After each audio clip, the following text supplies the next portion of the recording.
እውነተኛው የግብጽና የኢትዮጵያ የጦር ሜዳ ቁመና ሲገለጥ የግብጽ ንብረት የሆነውን የአባይ ወንዝ አንድ ጠብታ ውሃ እንኳን ቢነካ ቀጠናውን አተረማምሰዋለሁ፣ ማንም ቢሆን ከኛ አቅም በላይ አይደለም ያሉት የግብጽ ገዢ የሆኑት አልሲሲ በህዳሴው ግድብ ላይ ባደረጉት የፕሬስ ኮንፈረንስ ላይ ነበር። በፈረንጆቹ ሐምሌ 2020 ስለ ምናልባታዊው ጦርነት ተጠይቀው አማራጭ አይደለም ብለው የተናገሩት አልሲሲ ይህን አይነት ፉከራ ለማሰማት ትግራይ ላይ በተካሄደው አውዳሚ ጦርነት የኢትዮጵያ መዳከም የልብ ልብ የሰጣቸው ይመስላል። ባለፈ ገደም ከሚያሰሙት የተለመደ ውስጥ ወይራ ማስፈራሪያ በስተቀር አልሲሲ በአደባባይ የጦርነት መለከት ሲነፉ የመጀመሪያቸው ነው። በአሜሪካ የሰሜን አፍሪካና መካከለኛው ምስራቅ ፕሮግራሞች ዳይሬክተር የደህንነት የውጭ ጉዳይ አማካሪና ዲፕሎማት የነበረው ቻርለስ ዱን የተባለው የደህንነት ሰው በግብጽና በኢትዮጵያ መካከል ጦርነት ቢፈጠር ሀገራቱ የሚኖራቸውን የጦር ሜዳ ላይ ቁመና በግልጽ አስቀምጧል። ግብጽ በአየርና በመሬት ልታደርግ የምትችለውን የፍልሚያ አሰላለፍ ከኢትዮጵያ ጋር እያነጻጸረ ያስቀመጠውን የደህንነት መረጃ ለጠቅላላ መረጃ ፍላጎታችሁ እንዲሆን ለእናንተ ለቤተሰቦቻችን ዝግጅት አጠናቅረን መጥተናል። ዝግጅቱን ከወደዳችሁት ላይክ እያደረጋችሁ ለምትወዷቸው እንድታጋሩልን በአክብሮት እየጠየቅን ወደ ዝግጅቱ እናልፋለን።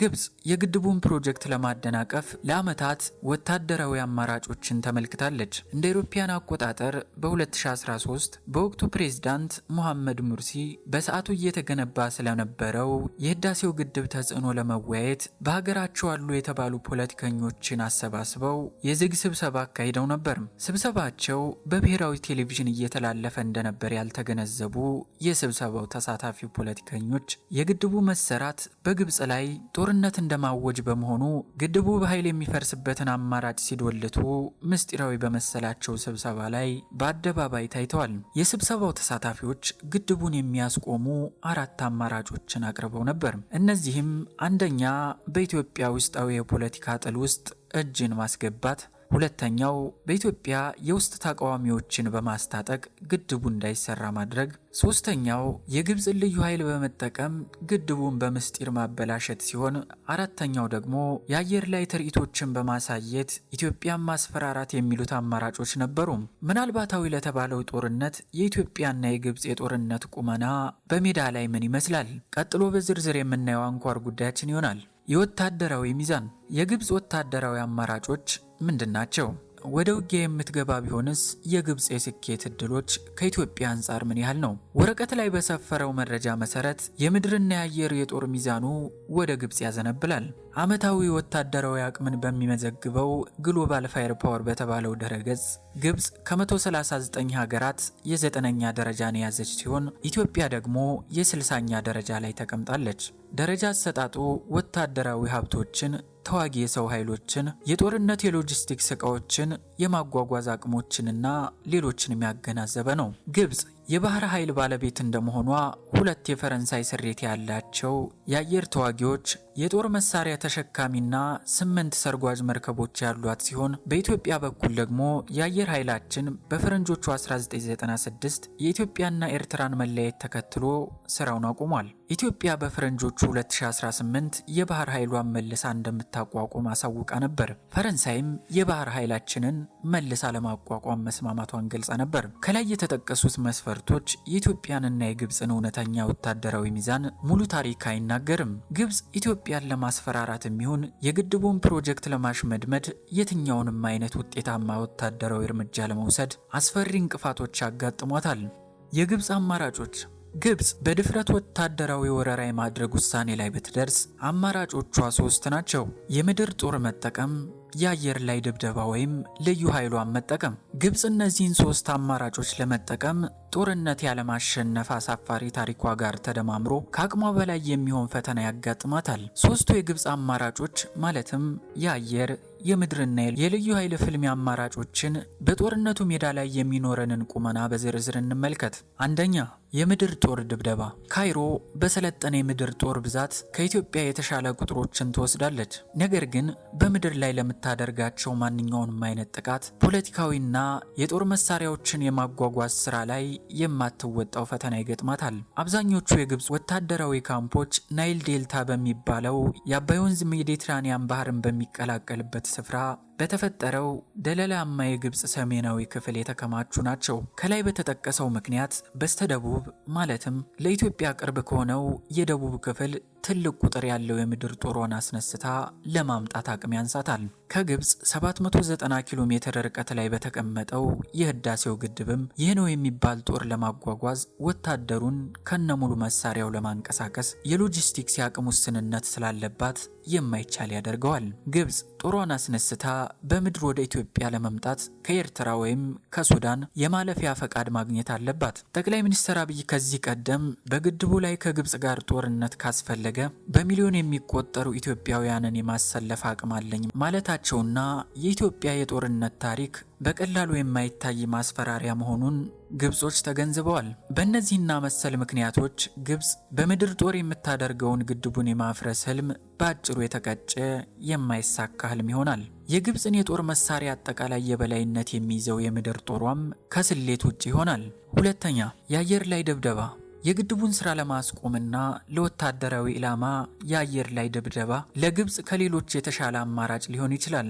ግብጽ የፈረንሳይ ስሪት ያላቸውን ተዋጊ ጀቶች ከአሜሪካ ሰራሾቹ ባለ 4000 ኪሎ ሜትር ሬንጅ ኤፍ-16 ጀቶች ጋር በማጣመር ለጥልቅ የአየር ላይ ድብደባ ሚና ልትጠቀምባቸው ትችላለች። ይህ አይነቱ ጥቃት በአስዋን ግድብ አካባቢ ከሚገኘው የጦር ካምፕ ወይም በርኒስ ከተባለው የቀይ ባህር የጦር መንደሮቿ ሆና የምትፈጽመው ሚሽን ነው። ይህ በቀይ ባህር የሚገኘው የጦር መንደር በርኒስ የተባለውና በቀይ ባህር የሚገኘው የጦር መንደር ገማል አብድል ናስርና አንዋል ኤል ሳዳት የተባሉ የአየር ኃይል ጦር ተሸካሚ መርከብ ሄሊኮፕተሮችን ለማስነሳት ብቻ የሚጠቅም በመሆኑ ግድቡ ጋር ለመድረስ የሚችል አቅም የላቸውም። 8 ሰርጓጅ መርከቦቿም የመርከብ ላይ ጥቃትን ለመከላከል ብቻ የተሰሩ በመሆናቸው ለግድቡ ጦርነት ግልጋሎት አልባ ይሆናሉ። ይህም የቀይ ባህሩን የግብጽ የጦር ካምፕ ጥቅም አልባ ያደርገዋል። ካይሮ የህዳሴውን ግድብ የሚያክል ግዙፍ መዋቅር ጥቅም እንዳይሰጥ ወይም ሙሉ በሙሉ ለማፍረስ የግድቡን ደካማ ጎን፣ የግንባታውን ሙሉ ውስጣዊ ድክመት አስቀድማ ማወቅ ይኖርባታል። የኢትዮጵያን አየር ኃይል ጥሳ የመግባት አቅሙን በአጋጣሚ ያገኘች እንደሆነ ግድቡን ከምድር ሆኖ የሚከላከለው ሰርፌስ ቱ ኤር ፓይተን ኤንድ ደርቢ ወይም ስፓይደር የተባለው መቃወሚያ ትልቅ አደጋ ይጋረጥባታል። አልሲሲ ምናልባትም ወታደራዊ እርምጃ ውስጥ ቢገቡ ተብሎ የተዘጋጀ ስፓይደር የተባለው መቃወሚያ በ2019 እስራኤል ለግድቡ የገጠመችው እጅግ ዘመናዊ መሳሪያ ሲሆን የግብጽን የአየር ላይ ጥቃት አማራጯን በእጅጉ የሚያዳክም ነው። የግብጽ አየር ኃይል ይህን አይነት መጠነ ሰፊ የረጅም ርቀት ጥቃት የመፈጸም ልምድ ካለመኖሩ ጋር ተደማምሮ እውነተኛ ጥቃት የመፈጸም አቅሟን የማይታሰብ ህልም ያደርገዋል። የአየር ኃይል ድብደባን ለመፈጸም በቀጠናው ሀገራት ላይ የመብረር ፈቃድ ማግኘት ከባድ ምናልባትም የማይቻል ሲሆን ቢሳካላት እንኳን ኢትዮጵያ በራዳሮቿ እየመጡልሽ ነው የሚል ማስጠንቀቂያ ይደርሳታል። ይህ ለግብጽ ትልቅ የታክቲክ ኪሳራን የሚያመጣባት ጉዳይ ነው። ሶስተኛ፣ የልዩ ኃይል ጥቃት። ሶስተኛውና የመጨረሻው የግብጽ አማራጭ ጥቃቱን በልዩ ኃይል ኦፕሬሽን መፈጸም ነው። ይህ አይነቱ ጥቃት በሚገባ ለተዘጋጀውና በታክቲክ ለሚደገፈው የኢትዮጵያ ጦር በወረቀት ወይም በቲዮሪ ደረጃ የግድቡን ስራ በጊዜያዊነት ሊያስቆመው ይችል ይሆናል። ግብጽ በዚህ ሊሳካላት ይችል ይሆን? በቀጣይ እንመልከተው። የግብጽ ልዩ ኃይል ፓራትሩፐር የተባሉ ተዋጊ ወታደሮችና ተንደርቦልት ዩኒት የተባሉ በአሜሪካ ወታደሮች አምሳያ የሰለጠኑ ኃይሎች አሏት። እነዚህ ወታደሮች በሀገራዊ የዘመቻ ግዴታ አማካኝነት ግዴታቸውን ለመወጣት ከተራው ሕዝብ የተውጣጡ ሲሆኑ መሰረታዊ የውትድርና ስልጠና የተሰጣቸው የ2 ዓመት የዘመቻ ግዴታቸውን ከተወጡ በኋላ የሚመለሱ ወታደሮች ናቸው። በሺዎች የሚቆጠሩ የወታደሮችና የባህር ኃይል ልዩ የጦር ኃይሎች የጸረ ሽብር ዘመቻ አካል በመሆን በ2018 ወደ ሲናይ በረሃ እንዲሰማሩ ተደርገው ነበር። ሆኖም እንደ መደበኛው የግብጽ ኃይሎች የተራቀቁ ችሎታቸውን ሳይሞክሩ ልክ እንደ ማንኛውም ወታደሮች ሆነው ያገለግሉ ነበር። እነዚህን ውስንነቶችና የልምድ ማነስ ካይሮ ደጋግማ በጥንቃቄ መመርመር ይኖርባታል። በየዋህነት የምታሳልፈው የልዩ ኃይልን መጠቀም አማራጭ ልዩ ኃይል አልባ ሀገር ያደርጋታልና ግብጽ በወዳጆቿ ተደግፋ በሊቢያ ላይ ያደረገችው የአየር ድብደባ እዚህ ግባ የሚባል ውጤት ሳያመጣላት ቀርቷል።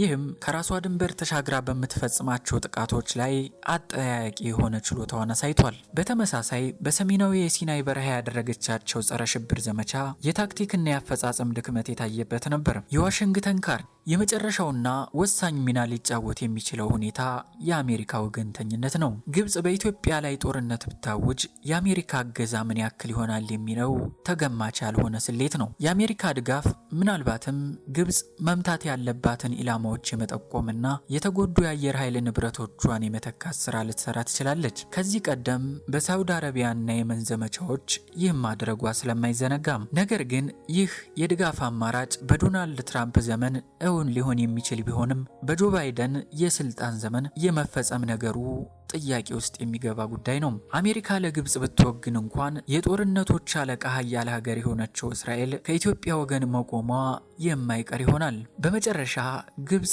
ከወታደራዊ እርምጃዋ ምን እንደምታገኝ በጥንቃቄ ማሰብ ይኖርባታል። የመሸነፍ አደጋ ውስጥ ሆና የምትጀምረው ጦርነት በሽንፈትና ወታደራዊ ፊያስኮ የውጊያ ውርደት ሊያጋጥማት የሚችልበት እድል ከፍተኛ በመሆኑ አልሲሲ የስልጣን ማማ ላይ የሚቆይበት እድሜ በህዝባዊ ተቃውሞ ያጥራልና ይህን አማራጭ ከመጠቀም ይቆጠባል። ግብጽ በየመን በ1960ዎቹ ባደረገችው መሰል ወታደራዊ ጥል በደረሰባት ኪሳራ ህዝቡ ልጆቹን ወደ ጦርነት እንዳይልክ ትልቅ የስነ ልቦና ጫና አለበት። ኢትዮጵያን በወረረችበት የ1874ቱ ጦርነት ሙሉ የአባይ ሀገራትን ለማዋሃድና ለመግዛት በአሜሪካ ጦር የታገዘ ነበር። ኢትዮጵያ ሲደርስ ግን በጉራ የጠበቃት ያልታሰበ ነገር ነበር። በጉራው ጦርነት የማይረሱትን የሽንፈት ጽዋ እየመረራቸው ተጎንጭተውታል። ኢትዮጵያ በጀግኖቿ ተከብራ ለዘላለም ትኑር። ቸር ቆዩልን።